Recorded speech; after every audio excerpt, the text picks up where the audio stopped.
Hey friend.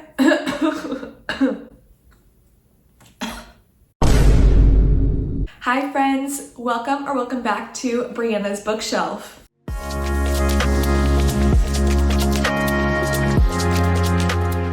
So today we are going to be doing a physical media haul. I of course have mostly books, but I also have some DVDs I wanted to show you all that I have picked up recently. Unfortunately, I'm getting a bit of a headache at the moment, but I really need to get this filmed right now, so we're gonna do our best to stave that off and hopefully keep the positive vibes going in the room. Also, I haven't worn this shirt in so long and I feel like it's so preppy, it does not feel like me. So I'm like trying to cover it up with my cozy sweater at the moment, but I do like the pink. I need more items that are pink. So we're gonna start with the DVDs and get those out of the way because I have many more books to talk about than I do DVDs. And the first one is kind of a set here. I got this for Christmas. This was like one of the best gifts that I got. I'm so excited about this. In case you can't see, this is the first 10 seasons of Bob's Burgers on DVD. And in case you didn't know, Bob's Burgers is probably my favorite TV show of all time. I watch it like literally constantly, like it's a constant rewatch at this point. It's just absolutely my go-to comfort show and I love it so much. So I was thrilled to receive the DVD set for my birthday so that I could go ahead and cancel Hulu and just watch these on my DVD player. And I've already gotten into them. I'm on season 5 right now, so I'm like halfway through my current rewatch. Then I have a few random miscellaneous DVDs. I have Glee season 2. My friend actually got this for me as, well actually she didn't even get it for me. It was like a white elephant, is that what that is? Where it's like random. I think that's a white elephant if I'm not mistaken. But it was one of those and I picked Glee among some other things, so that was fun. And I'm excited to watch this. I haven't watched Glee in a hot minute. Then just recently I picked up some of my favorites from Goodwill and Half Price Books. They always have a good selection of DVDs at both of those places. So I have Coraline, which I absolutely am obsessed with. I mean, I feel like if you're kind of a horror girly who likes some fantasy and stuff, how are you not going to be into Coraline? Also, The Princess Bride. I love this movie so much. I've seen it many times, as I'm sure many of us have. It's just so cozy and the best vibe and hilarious. And last but not least, I have my Neighbor Totoro. This is my absolute favorite Ghibli movie, and I remember watching it a lot as a kid. I feel like my school had like the VHS copy.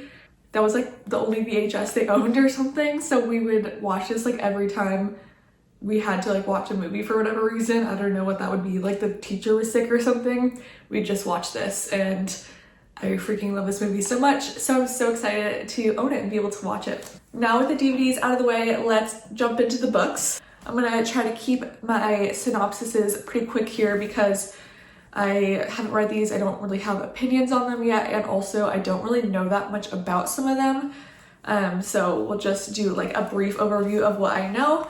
And we're gonna start with Katabasis by R.F. Kuang.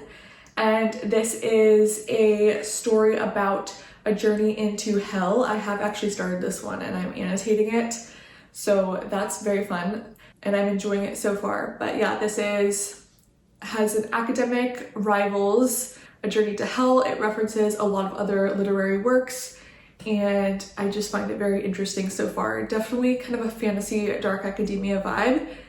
And if you liked Babel by R.F. Kuang, I think you would like this one too, though it certainly has different themes so far, but I feel like they both gave me a lot of enjoyment. Then I have Strange the Dreamer by Laini Taylor. This is the first in a fantasy duology. I think this might be YA, but I'm not 100% sure on that.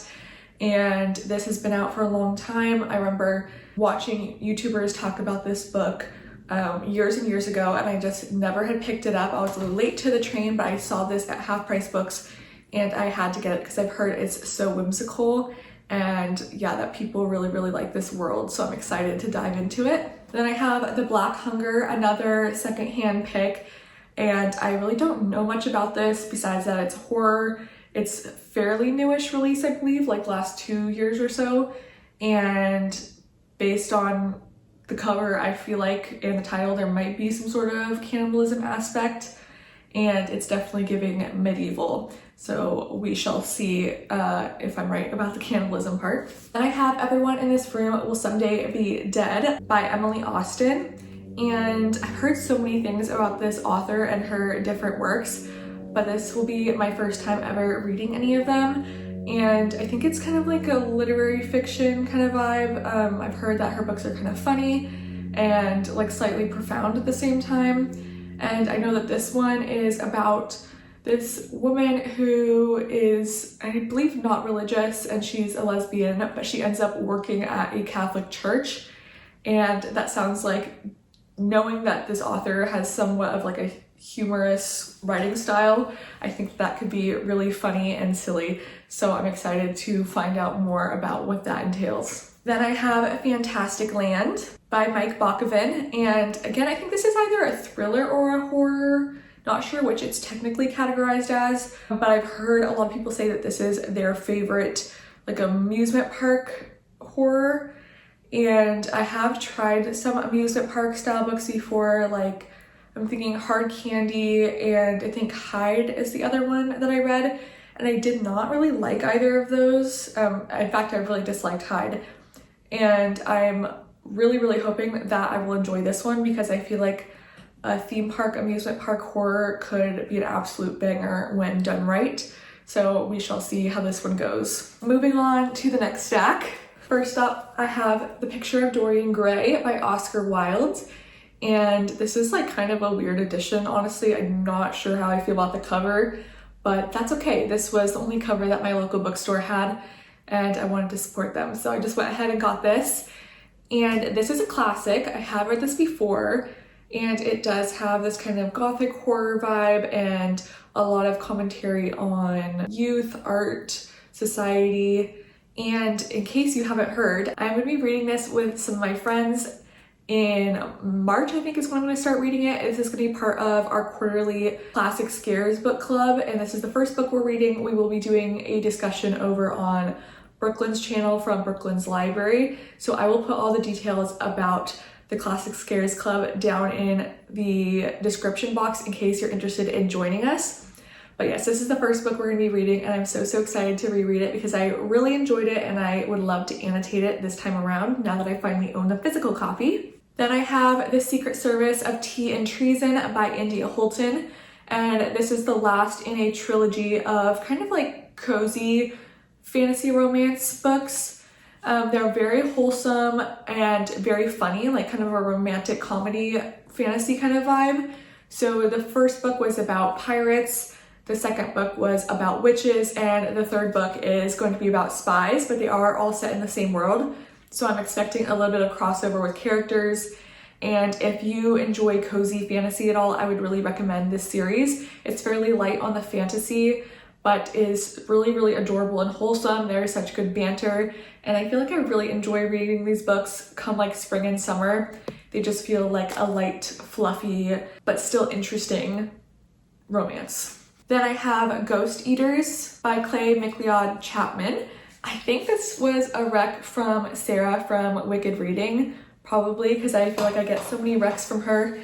But this is a horror novel, and I think in this book there is a drug called Ghost. So the Ghost Eaters are like people who take this drug Ghost, and I believe the drug helps you to see the dead or deal with grief or something like that. And I know that this has themes of addiction, and I don't think I've ever read a horror book that had like kind of the main theme was addiction before. So I'm very interested in trying this, and I think it will be a really interesting time. Next up is The Bridge Kingdom by Danielle L. Jensen. This is the first book in a series, and I know in this series they're interconnected duologies. So this is the first of the first duology, and I'm not entirely sure how many duologies there are. I think maybe 3 or 4. And I feel like I've heard about this book for forever, like so long ago. I remember watching channels, I don't even remember who now, who were like raving about this book, saying it's such good fantasy romance that it's true enemies to lovers. And I don't know why it took me so long to pick up. I feel like I just never saw it anywhere. It might even have been indie published before, I'm not too sure. Either that or they just changed the covers. But I was actually able to find this as a secondhand book at Half Price Books. And so when I realized that I had found the new fancy cover, which I love, for a good price, I was like, yes, this is the time. I'm taking this as a sign. So I got The Bridge Kingdom, and we shall see what I think. And if I like it, hopefully I'll be picking up more of this series. Then I have Death Valley by Melissa Broder. I have not read anything by Melissa Broder, and it is time to correct that because I have heard that she absolutely writes weird girl fiction and that she does it so well. And so I'm very excited to finally be picking up my first book from her. I know little to nothing about this, except I did hear that this has something to do with a cactus, which you would guess from the cover, and that it's like very bizarre.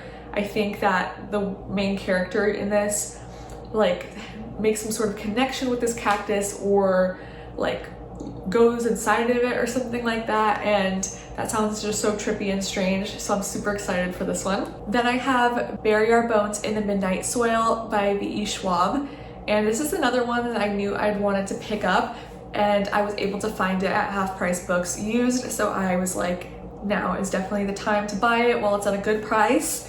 And this, all I know about it is that it's lesbian vampires, I believe. Yeah, I think there's like multiple time frames in here and multiple characters that we're following, and I feel like that can be kind of a mixed bag for me. I don't always love that, but there are some books I've enjoyed that have that kind of setup, so I'm certainly open to it. Then my last purchase from that Half Price book haul was this stunning collector's edition of Alice in Wonderland, which was secondhand, but it is perfectly pristine, and it was an incredible price. I think I got this for like $10, and I'm so happy to have found this. So it's like this outer case, and it has, you know, the kind of old school art on there, very classic Alice in Wonderland. And then you can take the book out of the case, and it's this gorgeous shiny red with gold foiling. I feel like this is definitely the most gorgeous book I own at this point. I like would never buy this type of thing for myself new, honestly, but finding it for such a good price, I was like, I absolutely have to have this. Alice in Wonderland is one of my favorite stories of all time. This does have some illustrations too, like here's the Cheshire Cat. I am going to treasure this and hold this so dear to my heart. So I'm just thrilled that I was able to find this. This means everything to me, honestly, and I'm so excited to make a nice little space for her on my bookshelf where she could be displayed in all her splendor. Then for my last stack here, I have some more new purchases. This is Assassin's Quest by Robin Hobb, and this is the third and I believe final book in this series. I'm honestly not even sure what the series is called, but you can kind of see up in the corner there on my bookshelf are the other two books, Assassin's Apprentice and Royal Assassin. And now we have Assassin's Quest, and I'm really enjoying this so far. I like Robin Hobb's writing a lot. I really enjoy the world, and it feels extremely classic fantasy with some magic, a lot of political intrigue, and our main character in this series is somewhat likable and somewhat unlikable at the same time, so it makes him a very interesting perspective to read from. So I'd recommend trying out this series if you're a fantasy lover and haven't tried it before. Definitely do. Then I just really recently read the 5th season by N.K. Jemisin on Kindle Unlimited. This was on my TBR like forever, and when I saw it was on Kindle Unlimited, I said, okay, this is the time. I'm going to read it and see what I think. And I loved it so much. I ended up giving this 4.5 stars and was absolutely blown away by N.K. Jemisin's writing and world building, and I knew I had to continue this series. So I went ahead and bought the physical copy, and then also the Obelisk Gate, which is the second book in the series. Haven't bought the third one yet because I just didn't feel like buying that many things at one time, but I will certainly be getting that in the future too, and I'm so excited to continue the series and have a new author to read from. Then last but not least is another fantasy. This is Kushiel's Dart by Jaqueline Carey. I was honestly very surprised to see this at Barnes & Noble. I don't think I've ever noticed it there before, and this was turned out kind of on display like this. I'm not sure if this has been like recently reprinted or what. I kind of feel like it has because it feels like this very large format that I don't think was as popular in, I'm not sure when this came out honestly, but I just kind of assumed early 2000s, but I could be wrong. When was this published? 2001. Yeah, so I kind of feel like this must be a re-release and not the original format, but I could be wrong. And this is a fantasy romance, I believe. I feel like I've not heard anyone on YouTube or Instagram talk about this book at all. Like I've never even seen someone hold it up, but I'd heard about it for a while because of Reddit actually. On the fantasy romance subreddit, people are constantly recommending this series and saying that it's extremely unique because there is like a dom-sub relationship for the main characters, and there's very unique magic that has to do with that in some way.